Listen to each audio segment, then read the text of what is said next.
What's up, awesome YouTubers? Ryan1988 or Justin back here to do a video for you guys. Today's video, I'm going to be doing another ranking and discussion. This time we're talking about Stephen King miniseries. So these are all TV miniseries that I currently own, that I've seen within the year, that I remember enough to talk about. I do not own all of his miniseries. And like, for instance, I've seen The Langoliers. I haven't seen that in a long time, so I'm not going to talk about it. I want to talk about the ones that I definitely remember watching and seeing within the last year. So again, don't have all of them, but definitely recommend some down below that if you don't see in this video, I would definitely like to watch or at least rewatch. So comment down below, let me know some that you recommend. Again, Langoliers, I remember seeing. I grew up with that TV miniseries. But I don't remember that one too much. I remember the last time I watched it, it wasn't the greatest though. You did have a pretty solid cast in it, but the CGI was not great. That was early 90s for you, or mid 90s. But yeah, anyway guys, I hope you enjoyed this video. I'm doing this because I'm really excited to see the new Stephen King miniseries of The Stand. That's going to be the second kind of adaptation of that story. I am going to be talking about the original one in this video. You will see that. But I'm looking forward to seeing the new Stand. I cannot wait. I'm going to have to definitely get CBS All Access, I believe, and you know, get that streaming service so I could watch that, because I'm looking forward to checking that out. I've been waiting for that since this past summer, or this past spring when it was announced. So, or when I was seeing the trailers for it. So I'm looking forward to that, guys. And stay tuned for part 2, because part 2 is going to be based on theatrical films. And if I do say movie in this video, I don't mean movie, I mean miniseries.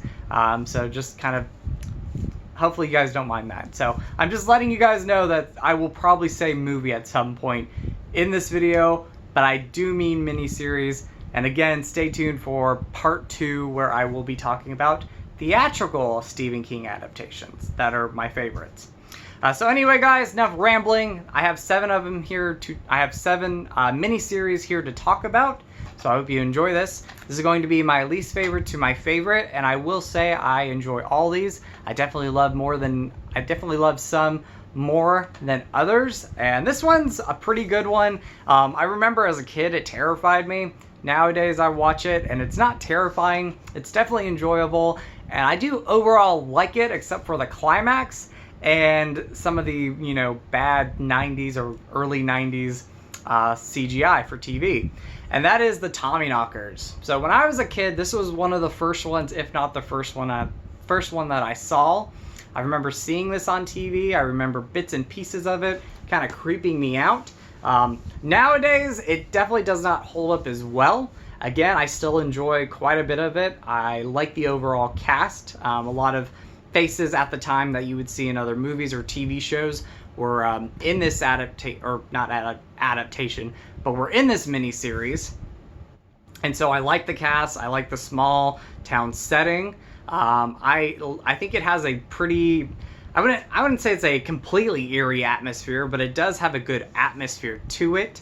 Up until the climax, I enjoy this quite a bit. The climax is really cheesy, which I don't want to give too much away if you've never seen this, but you know, it's been out a long time, so I got to talk about it.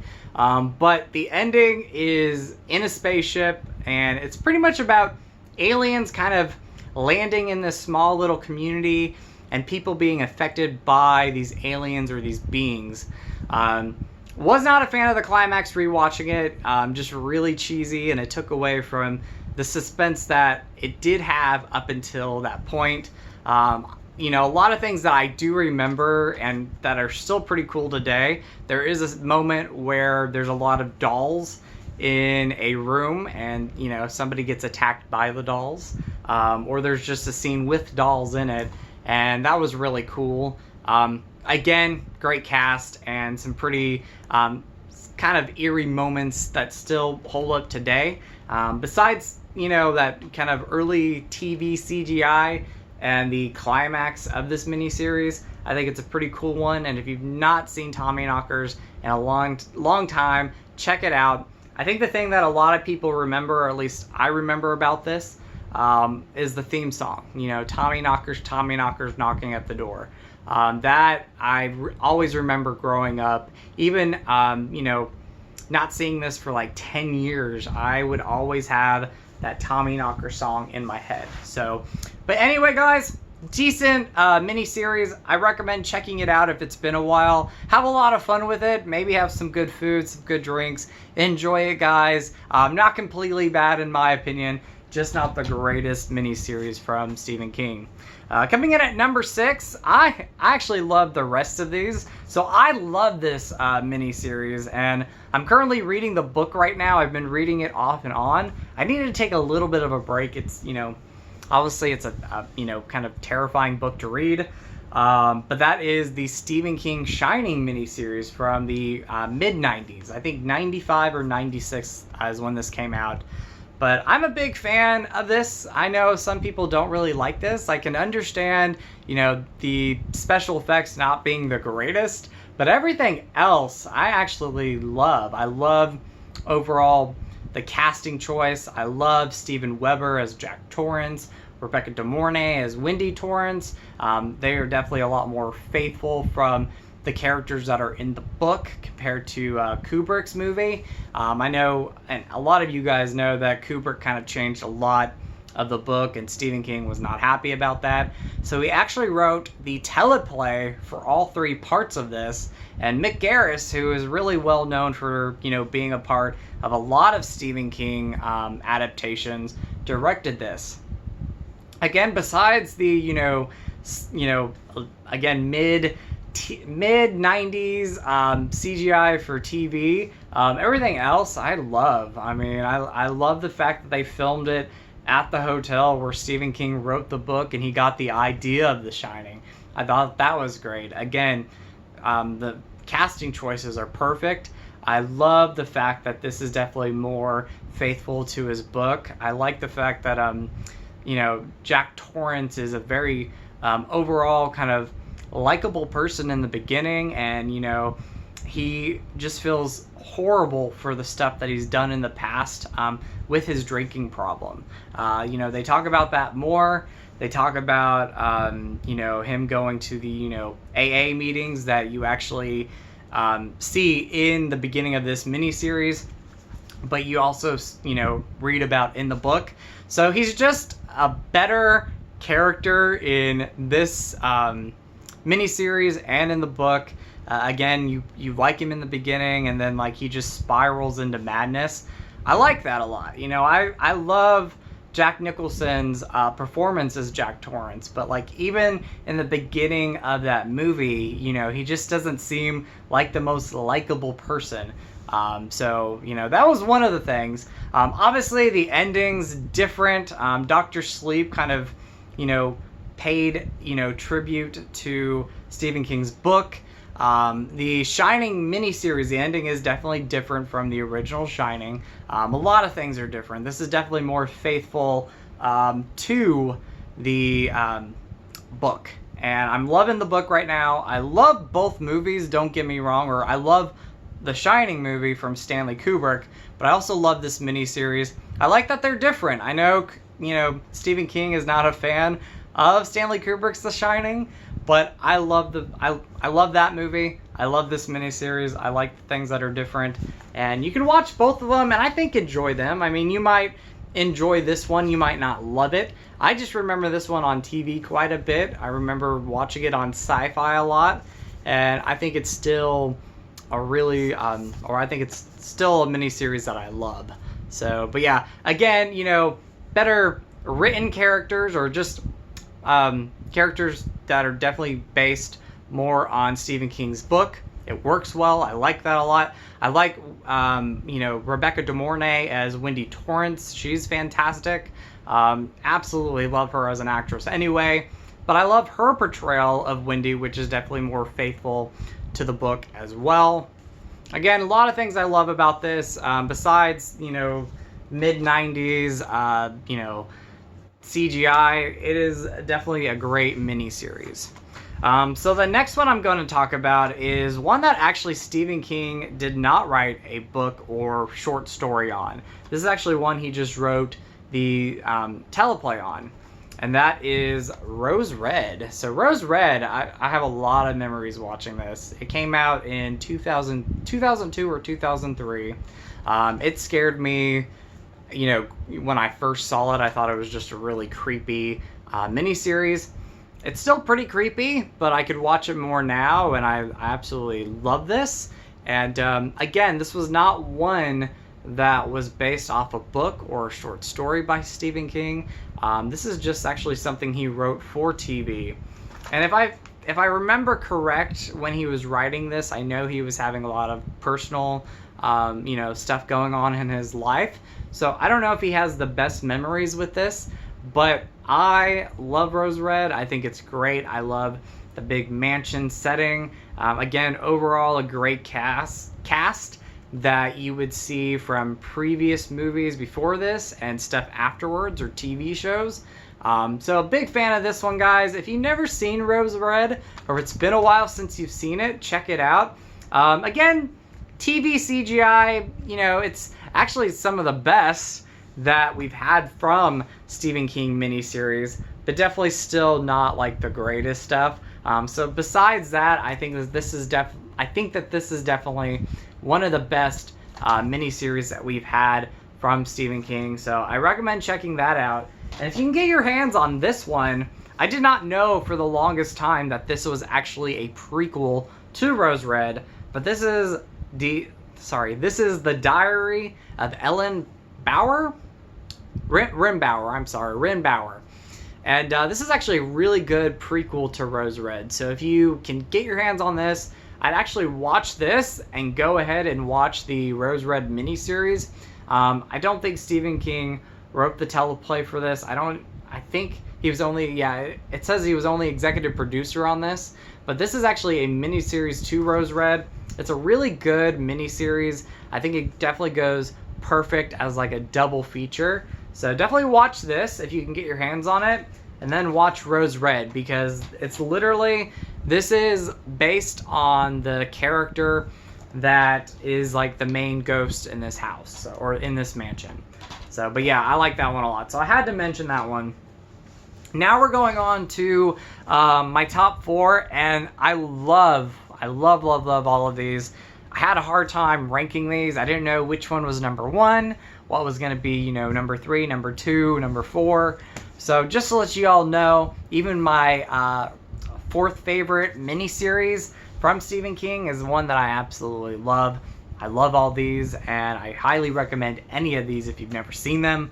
The first one is a really well-known one, and it just celebrated 30 years since its release, and that is Stephen King's It. So I remember this a lot as a kid. It terrified me so much that I did not watch this for a long time.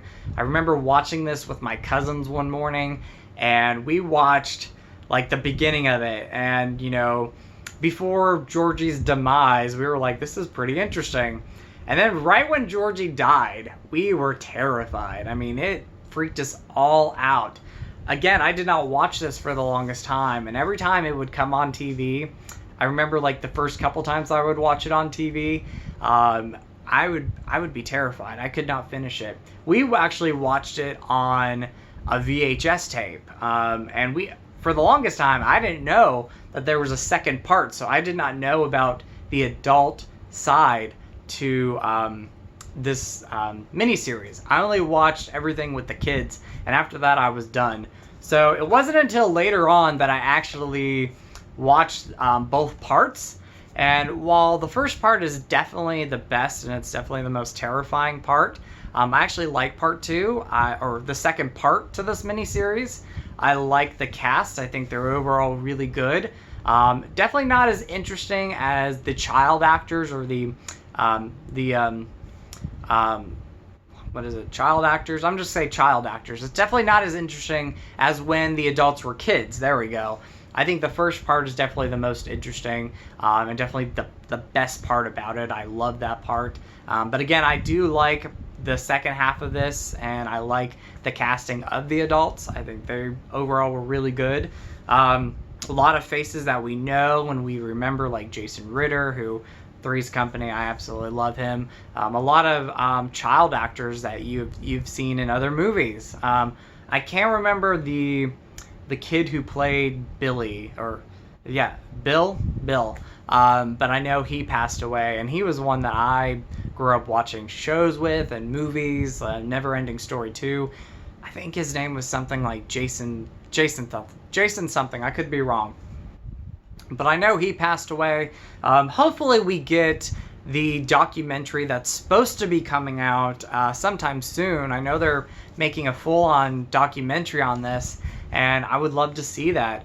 We gotta mention Tim Curry. I haven't mentioned him yet, but he is definitely the standout of this whole miniseries, and he's the thing that really holds up well with this miniseries. I love Tim Curry as Pennywise. He terrified me as a kid. He still terrifies me now. It's that screen presence that just creeps you out, and he doesn't really even have to do much except stand somewhere and kind of laugh. He's just creepy. The ending of it, that's where it gets me. It's kind of like the Tommyknockers climax, except I can watch this climax and I'm okay with it. But you do have, again, this is a spoiler alert if you've never seen this, but you've probably seen the theatrical cuts at least, or the theatrical movies. You do have the spider ending, which is definitely not the greatest, and it's quite cheesy now. But I'm pretty sure for like 1990, that wasn't too bad. Obviously, I saw this for the first time in 97 or 98, and watching it on a VHS tape with my cousins and my sisters, it terrified us. So I still love this. I know it ranks number 4, but it is definitely one that I love. Number 3, I talked about the new Stand coming out. This is going to be the original Stand miniseries. So this came out in 93 or 94. Again, great cast. I love the cast overall. Molly Ringwald's in this. Rob Lowe. So many familiar faces that we know. I love The Stand. I think it is great. I actually watched this, and I did not know about this because it's been a long time since I'd seen this. I actually watched this in March or April. This is when COVID was, COVID is still around today, but this was the start of it pretty much.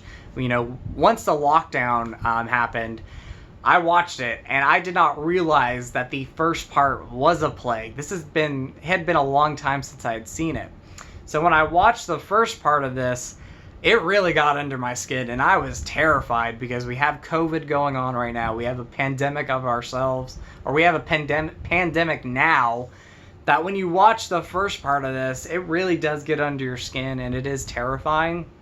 I think this is definitely one of the most terrifying miniseries that we have from Stephen King. I think it's quite creepy. The actor who plays Randall Flagg, who is the villain of the story, he has a very creepy presence. And I'm looking forward to seeing Alexander Skarsgård playing Randall Flagg in the new miniseries coming up.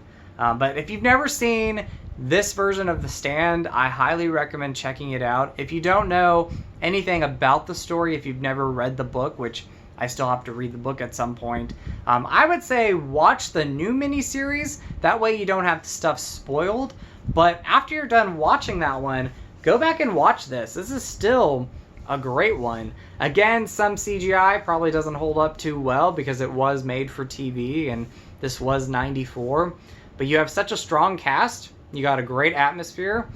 You got things that are going to get under your skin for sure, especially if you watch it now. And I'm interested to know where the new Stand goes. Like I'm kind of curious if that one's going to be like faithful like this. I know that they're going to change the ending, which Stephen King actually approved of that, and I think he wrote the ending. So he definitely had some involvement with the new Stand as well. So I'm looking forward to seeing some similarities, some changes. But I do love this, and again, if you've never seen it, go back and watch it, or either go back and watch it if it's been a while, or watch it after you watch the new version. So that way it doesn't spoil anything for you. But The Stand, great miniseries from the 90s, I believe, again, 94. So These next two were really tough for me. I did not know which one was going to be number one or number two, but I love both of these equally. I think they're fantastic, and one of them, is a classic film from the or classic miniseries from the 70s. The other one came out in the 90s, and it terrified me again growing up watching this. I think the performance from our lead villain of the story is quite creepy. And an actor, when I see him in anything else, I remember his part in this miniseries. But both are equally good. I love them both so much. So the one I'm talking about, though, is The Storm of the Century. So this rings in at number 2 for me. I love The Storm of the Century. It's definitely one of Stephen King's most underrated kind of stories, adaptations, miniseries. Just in general, a underrated adaptation and story from Stephen King. I don't know if this was a novel or a book. I believe it was a novel or book. I don't know if this was a novel or a short story, but I believe it was a novel. The Storm of the Century, again, you just have a small town, small little community of people that live on this island. And one night, this gentleman, or not gentleman, but this being, or this guy, comes into town and starts, killing off people. Kills off people who, either do wrong or they do something. He knows something about them. They have some type of sin. And eventually he starts terrorizing the whole community, and a lot of secrets come out of the community. He wants something that he doesn't tell anybody until the very end, and everybody wants to know, what does he want? And you won't find out until the climax of it. I think the climax is still very emotional when I watch it today. This community of people have to make a tough decision. Otherwise, this person is going, or this being is going to destroy the entire island and everybody on it. I love Storm of the Century. I think it's fantastic. I think it's definitely one of his best miniseries, and I think a lot of people would agree with that. When I do hear him talk about it, a lot of people agree that this is one of the best miniseries. But it's still underrated. If you've never seen it, please check it out. I really don't have flaws with this. I think this is a perfect adaptation, a perfect miniseries. Again, you might criticize some of the 90s, TV, CGI, but it's not as bad. I mean, I really don't remember a lot of it being bad or really standing out. Again, the actor who plays the lead villain in this, what is his name? I don't know his name, but anyway, he is a creepy villain. He is up there with Randall Flagg as one of the creepiest villains. Is the word protagonist? Is that it? He's one of the creepiest characters from a book or short story. Again, up there with Randall Flagg. They have their different reasons why they're creepy. And again, when I see this actor who's on the front, when I see him in other stuff, I always think of Storm of the Century. Because he is terrifying. I love the snowy setting. I love that this takes place during kind of a snowy time, snowy atmosphere. Perfect, and it's definitely going to be one I'm going to watch or rewatch once again when we get our first kind of snow here. So, Storm of the Century, guys, check it out if you've never watched it. It is definitely one of the best, and I absolutely love that one. So the last one is my favorite miniseries right now. It could change between 1 and 2. I love them both equally. Again, I love my top 4. I think those are definitely the best miniseries I've seen from Stephen King. But I love this one so much. I read the book this past summer. The book is equally fantastic. But that is Salem's Lot. So if you've never seen Salem's Lot, the 1979 miniseries from Stephen King, check this one out. I mean, I just love it in general. I can't find flaws with this. I love the changes that weren't like huge changes. They were just, they fit nicely for this miniseries. I love the direction from the late and great Tobe Hooper, which I don't think Tobe Hooper gets enough credit for his work. Obviously, Texas Chainsaw Massacre is beloved by everybody. I love that. And, you know, if people talk about Poltergeist, they don't really talk about Tobe Hooper with Poltergeist. But I think a lot of Tobe Hooper's stuff is so underrated. A lot of people don't know that he probably directed this. I mean, when I hear people talk about Salem's Lot, it's rare that I hear people talk about Tobe Hooper with this, but he did direct this. I thought he directed it really well, especially for 1979, and a miniseries by Stephen King, which was definitely rare then. I think this was the first miniseries from a Stephen King novel. But I mean, fantastic. I love it. You have a lot of classic moments, a lot of creepy moments that still creep me out today. You know, the vampire boy scratching at the window. The one that really stands out the most for me, though, is the vampire in the rocking chair. You guys, if you've seen this, you know what I'm talking about. That terrifies me the most. I think out of anything in this, I always have that vampire who's sitting in the chair in my mind after I'm done watching this. And it's just so creepy. Very well directed again by Tobe Hooper. Well lit. I love the cast. Again, you had a cast that were either up and coming actors or actresses, or I think the lead guy was from Starsky and Hutch from the original series, or the original TV series, Starsky and Hutch. So you have him in here. Again, just fantastic. Barlow's creepy. I know he is as far as his look goes, he is different, and I know he doesn't have dialogue in this, but Barlow, the main vampire, is just terrifying. So yeah, Salem's Lot, definitely my favorite Stephen King miniseries, favorite TV miniseries by far. I love it. If it's been a long time since you've seen it, or if you've never seen it, check it out, guys. It is so worth watching, worth owning. I love this steelbook.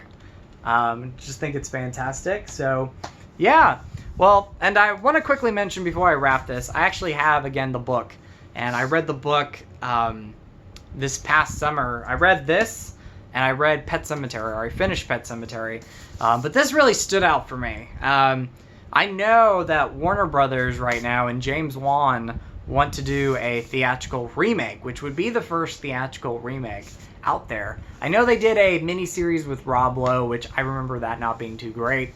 But I would love to see a theatrical version of Salem's Lot and maybe take a lot of elements from the book, because the book terrified me. If you've never read the book, if you love reading books, if you love Stephen King, read this book. It is terrifying. It creeped me out this past summer. I would definitely love to see kind of James Wan and Warner Brothers and everybody who's going to be behind the upcoming remake take a lot more from this. Again, the miniseries, though, did not do a lot of changes that were so drastic. The big change was Barlow. I mean, Barlow looks different. I can understand why they made Barlow the way they did in this miniseries, because he is terrifying. But the way he's talked about in this, his presence in the novel, the dialogue that comes from him, and the way he looks, or the way that they make him look, or they describe him in the book, is quite creepy. I know in the Rob Lowe one, they made Barlow look like Barlow from this. I just don't remember that one being a good miniseries. But again, I would love to see where, if it still happens, where that Warner Brothers, James Wan produced Salem's Lot is going to go. And I hope, like a lot of Stephen King stuff today, a lot of Stephen King adaptations, that Stephen King's a part of it. I think it's fantastic that we're getting a lot of either miniseries or theatrical films from a lot of Stephen King's work now, a lot of, you know, remakes or different adaptations. I think it's fantastic, and some are better than others. That's just in general with adaptations from Stephen King novels or short stories. But there's some definitely great movies out there, which I will be talking about in part 2. And there are some fantastic, or there are some great TV miniseries out there from Stephen King. So I hope you guys enjoyed this video. I know it was 30 minutes long. I did not plan on that, but I had a great discussion. I talked about the ones that I do have from Stephen King, the miniseries.